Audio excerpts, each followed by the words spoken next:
어, 지금 새벽 2시인데요. 제가 7도에 세팅을 했는데 현재 난실 온도가 5.1도예요. 지금 물콘을 활용해서는 여기까지 버티는 것 같습니다. 밖에 온도가 지금 거의 영하 10도 정도 돼 보이는데 자, 한번 가서 보겠습니다. 지금 물콘 관련해서 돌고 나머지는 아직 작동을 안 해요. 자, 밖에서 한번 보겠습니다.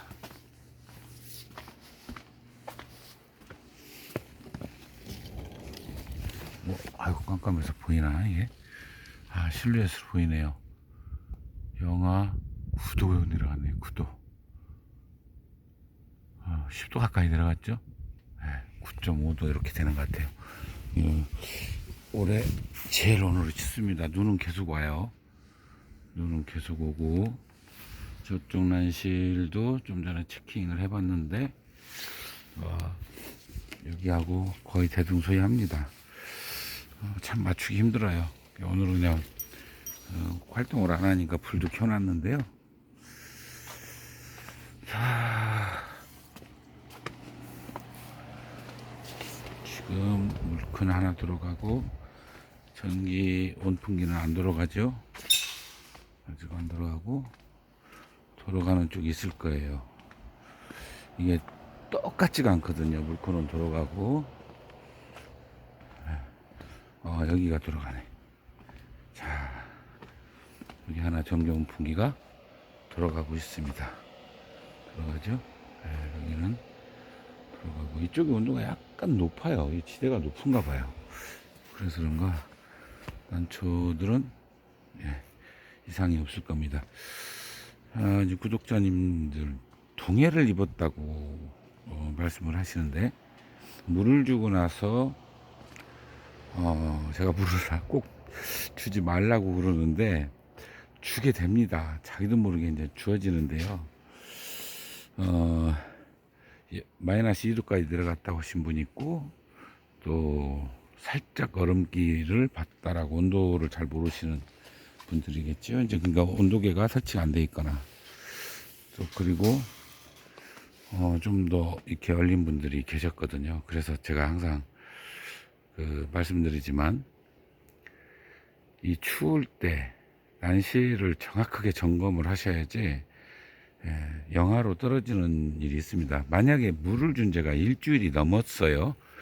그러니까 한 10일 정도 경과가 됐다. 겨울에는 활동 안 하니까 문제가 없습니다. 그런 상태에서 추워진다 해도 안 주시는 게 좋아요. 그 상태는 마이너스 2도, 3도까지도 아무 문제가 없어요. 완전히 물기가 최소 생명 유지할 정도만 있다면 그 정도까지는 확 온도만 올라가지만 안 하면 되거든요. 그렇게 되면은 아주 잘 버텨내는데 물을 준 상태에서 얼렸을 때는 세포 조직이 귀살을 합니다. 파괴가 되는 거죠. 그렇기 때문에 제가 그 말씀 드렸죠. 뿌리하고 벌브 쪽에 문제가 온다고요. 잎은 버텨냅니다. 잎은 그렇게 진화를 해왔어요. 우리 자생지에서도 제가 여러 번 말씀드렸지만 영하 10도도 잘 버티거든요. 그 밑으로 내려가도 뭐 살기도 하고 여기 3년 전 같은 경우는 영하 17도까지 떨어졌었는데도 난잎이 그 일부 좀 뭐랄까요 양지 쪽에 죽고 나머지는 대부분 살아남았거든요. 오히려 지하는 벌브나 뿌리는 삽니다.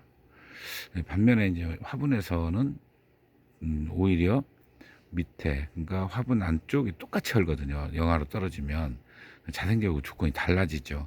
그것 때문에 어떤 분들이 그런 질문을 했었어요. 왜 자생지에서는 사는데 영하로 떨어져 나오면 문제 없는데 저기 난실에서는 죽는다고 자꾸 얘기하냐, 자기는 안 죽더라 이렇게 얘기하시는 분도 있어요.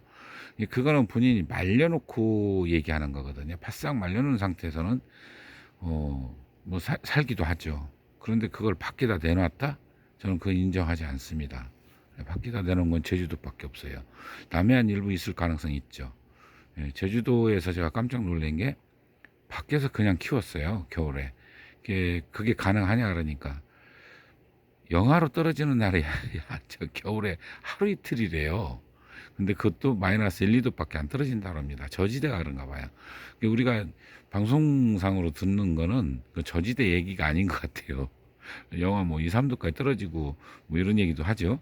예, 그렇기 때문에 그런 걸 제가 직접 눈으로 목격했기 때문에 이제 그건 제가 인정이 되고 믿을 수가 있는데 내륙 뭐 예를 들어 중부 남부지방이나 남부의 중부지방 이런 데서 밖에서 키울 수 있다? 불가능합니다.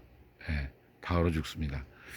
자, 그런 거를 지금 제가 이제 온도를 체킹해 가면서 쭉 본 이유는 이렇게 오늘 예보에 마이너스 11도까지 내려간다고 돼 있어요. 그러면 보령 같은 경우는 10도 밑으로 처음 내려가는 겁니다. 예. 그렇기 때문에 제가 이런 때는 보초를 사요. 예. 밤새 이제 온도, 만약에 전기가 나갈 수도 있고, 그 다음에 어디 하나 작동이 안 되면 이 많은 난초들한테 굉장히 충격이거든요. 그러다 보니까, 추울 때는 제가 밤을 새는데, 뭐 요즘은 요 몇 년 사이에는 그렇게 세게 춥지 않기 때문에 제가 건강상 뭐 문제가 되진 않더라고요. 근데 그 전에 12년도, 13년도는 죽는 줄 알았어요. 20일 동안 밤낮이 바뀌어 있더라고요, 제가.